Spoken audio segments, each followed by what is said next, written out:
Hey everyone and welcome back to another video. In this video, I'm going to show you how to change your payout method on Whatnot. Now this video is going to be particularly useful for individuals who have already started selling on Whatnot.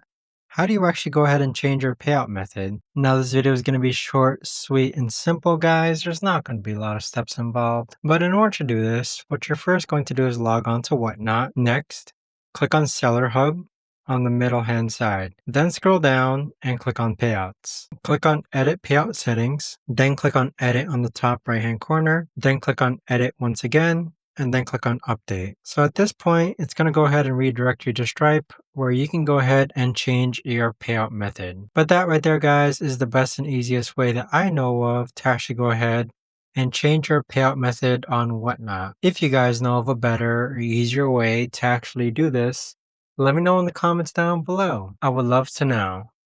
Thanks so much for watching everyone, and I'll see you guys all in the next video.